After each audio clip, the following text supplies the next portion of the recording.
मिठाई के डिब्बे की तरह होती है, एक बार खुला तो सिर्फ एक टुकड़ा नहीं खा पाओगे।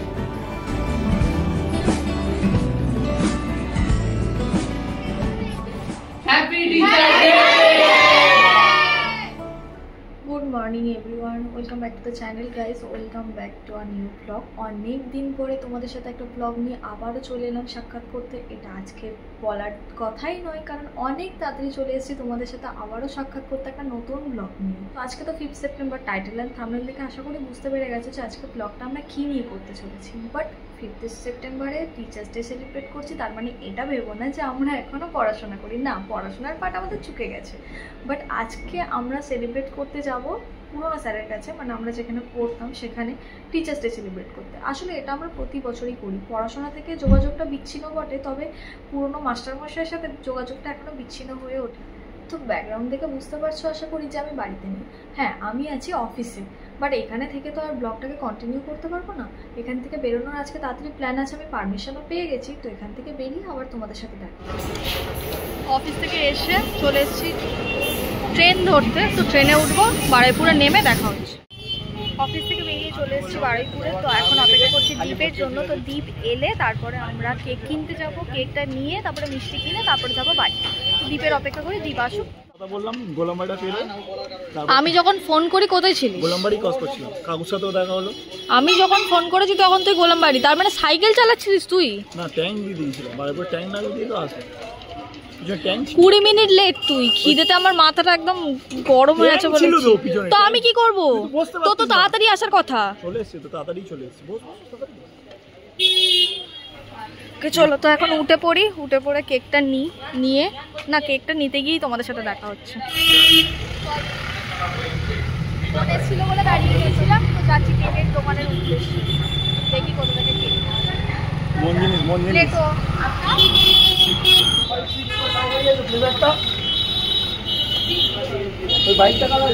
স্কুটিটা চাবি ছিল বাড়ি। তিনি ভুলে গেছিলেন নিজের গাড়িতে চাবি। আপনার গাড়ি তো ওখানে আবার ঠিকই দেবো, পাই দেখো। দেখে নিন গাড়ি ঠিকই বিক্রি করা।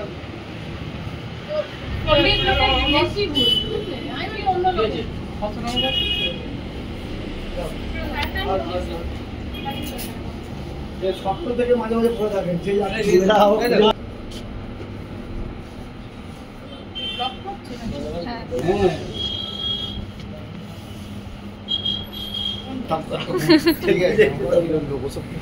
কেক আমার পছন্দ হয়নি, তার জন্য আমি নিয়মরতে যাচ্ছি। আমি হেঁটে হেঁটে যাচ্ছি, তুই গাড়ি নিয়ে যা।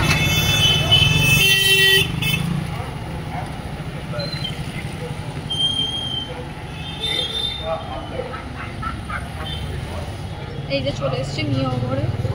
সবই ছিল, সবে বেশি বেশি আমার ঠিক পছন্দ হয়নি। এর থেকে নিয়মরতে দেখি কিছু পাই কিনা।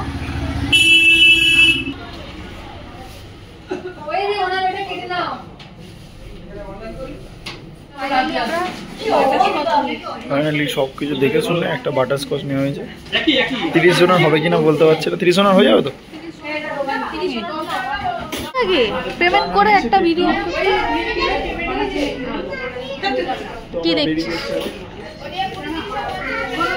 এই কেকগুলোর মধ্যে একটাও নেই, কেউ আসলে কিন্তু পাবে না। এইগুলো 200 টাকা হবে। আমাদের একটা কার্ড দিয়েছে কেকটা নেওয়ার জন্য। ও জামাটা পরে আছে জানো, গলায় সাপ ঝুলিয়েছে, দেখো। কি বলছিস? চাও নে তো।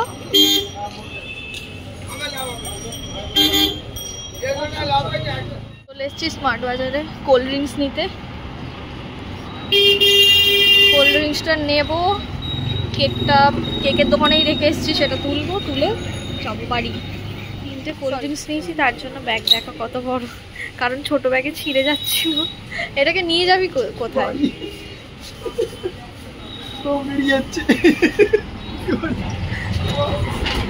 সেই স্যান্টা ক্লজের ঝুলি। কেক আর 6টা কোল্ড ড্রিঙ্কস, এরপর আমরা ফ্রেশ হয়ে আসি। তো আমাদের পুরোনো স্কোয়াডের মধ্যে সব থেকে একজন, এই পুরোনো স্কোয়াড, হ্যাঁ এরা সবাই কচি কাঁচা, এরা আমাদের সাথে ছিল না, এরা আমাদের ভাই বোনের বয়সী, এর থেকে বেশি কিছু ভেবো না। এছাড়া আর কেউ আসেনি। এত খাওয়া যাবে না। এই যে সব থেকে লেট অতিথি, আমাদের অতিথি চলে এসছে। এটাই আমাদের ছোট থেকে পিটিয়ে বড় করেছে এই স্যারটা। কমেন্টে জানাও তোমাদের স্যার কেমন ছিল। পেটা তো না ভালো বলতো। আর স্যারের এতগুলো স্টুডেন্ট, আমরা এক্স স্টুডেন্ট। সুকুয়াগা এটা গিফট পেয়েছে, হ্যান্ডমেড, খুবই সুন্দর। এটা কে বানিয়েছে? এটা কে বানিয়েছিস তোরা? তুই? আমি ভেবেছিলাম তুই বানাবি, সুন্দর হয়েছে খুব। তো বাচ্চারা তাদের স্যারকে এই গিফটসগুলো দিয়েছে। দেখো কি সুন্দর সুন্দর মা সরস্বতী ঠাকুর, এটা একটা গেঞ্জি। আর আমাকে ভয়েস ওভার দিতে হচ্ছে কারণ গান চলছিল তো কপিরাইট খেয়ে যাবো তার জন্য। তো স্যারের কাছে যে বাচ্চাগুলো পড়ে তারা তো খুব একটা বেশি বড় না, কিন্তু তাদের এই চেষ্টাগুলো দেখো খুব সুন্দর। কেউ একজন এখানে আবার গেঞ্জি দিয়েছে, এছাড়াও কেউ নিজের হাতে তৈরি করে কার্ডস দিয়েছে, পেন দিয়েছে। আর দেখো কি সুন্দর করে সাজিয়েছে। আমরাও ছোটবেলায় এরকম অনেক চেষ্টাই করতাম। সাজানোটা হয়তো খুবই সাধারণ, নিজেরা যেমন পেরেছে তেমনভাবেই সাজিয়েছে, কিন্তু এই সাজানোটার মধ্যে আছে একটা আলাদাই ভালোবাসা। ওরা নিজের হাতে তৈরি তো করেছে। সকাল থেকে তো আমি আর দীপ দুজনেই কাজে ছিলাম, তাই থাকতে পারিনি, কিন্তু বাকিরা এত সুন্দর করে সাজিয়েছে। বিশেষ করে এই বাচ্চারা সুন্দর করে সাজিয়েছে। যারা আমাদের বাকি বন্ধুরা রয়েছে তারা সবাই বাজার করে সকাল থেকে উদ্যোগ নিয়ে সবকিছুই সামলেছে। আর সত্যি বলতে এই 5 সেপ্টেম্বর দিনটার জন্য প্রতি বছরই আমরা অপেক্ষা করে থাকি, কারণ এই একটা দিনই আমরা সবাই বন্ধুরা মিলে মজার হইহুল্লোড় করি। আগে যখন আমরা স্যারের কাছে পড়তাম তখন প্রায় প্রতি বছরই টিচার্স ডে সেলিব্রেট করতাম। তখন যদিও আমাদের বন্ধু সংখ্যা স্যারের সংখ্যা একটু বেশি ছিল, এখন তাদের মধ্যে অনেকেই আমাদের মধ্যে আর আসে না, মানে যোগাযোগ নেই। কিন্তু আমরা এই 3-4 জন প্রতি বছরই চেষ্টা করি এই দিনটাতে অন্তত স্যারের সাথে দেখা করে একটু সময় কাটানো। এইভাবে পুরনো সম্পর্কগুলোকে যতদিন বাঁচিয়ে রাখা যায় সেটার একটা ছোট্ট চেষ্টা বলতে পারো। তো আমাদের এই গল্প মজা আড্ডা তো চলতেই থাকবে। তো তোমাদের মধ্যে কারা এরকম এখনো পর্যন্ত পুরনো স্যারের সাথে সম্পর্ক রেখেছো কমেন্ট করে জানিও। তো এখানে চলছে রান্নার আয়োজন, আর আজকে আমাদের মেনু আছে হচ্ছে ফ্রাইড রাইস আর চিকেন, সাথে স্যালাড। আর আমাদের স্যারটা এতটাই ভালো যে নিজেই দায়িত্ব নিয়ে রান্নার পরিবেশন মানে দেখাশোনা করছে আর কি। এখানে 70% ভাত প্রসেস হয়ে গেছে, তাই জন্য তুলে রাখা হচ্ছে। তো এরপরে 30% এখনো বাকি আছে। তো এখানে রয়েছে স্যালাডের শসা। তো শসাগুলো এখানে কেটে কুটে রেডি করে রাখা হয়েছে যাতে খাওয়ার সময় কোনো বিলম্ব না হয়। এখানে রয়েছে ইয়ামি চিকেন। তো চলো এরপর যে কেকটা এনেছিলাম স্যারের জন্য সেটা কাটা যাক।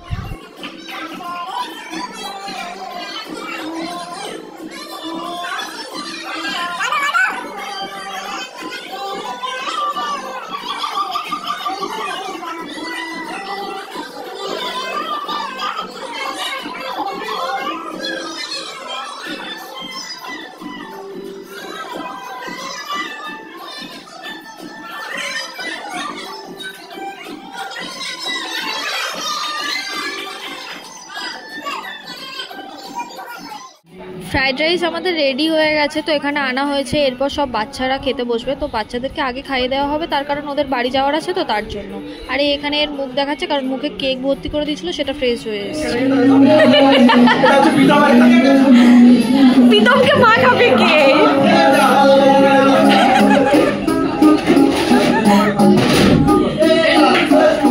কি বলতে চাস? লাগছে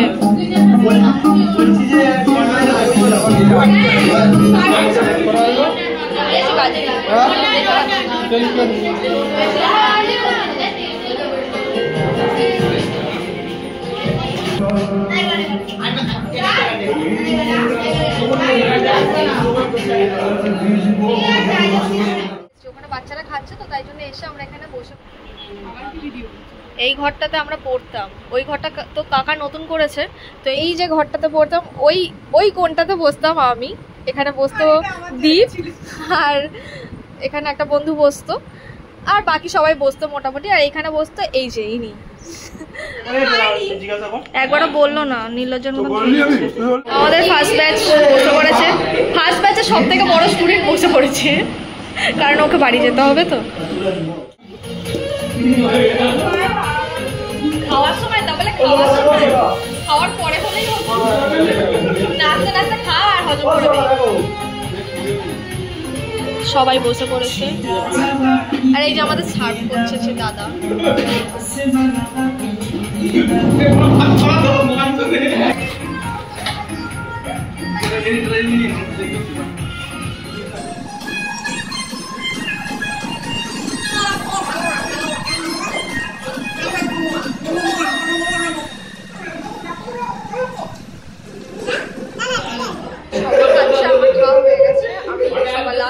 লাস্ট পড়েছি। তো এরই সাথে আজকের ব্লগটাকে এখানেই শেষ করলাম। যদি ভিডিওটাকে লাইক কমেন্ট শেয়ার সাবস্ক্রাইব করতে পারো আমাদের চ্যানেল।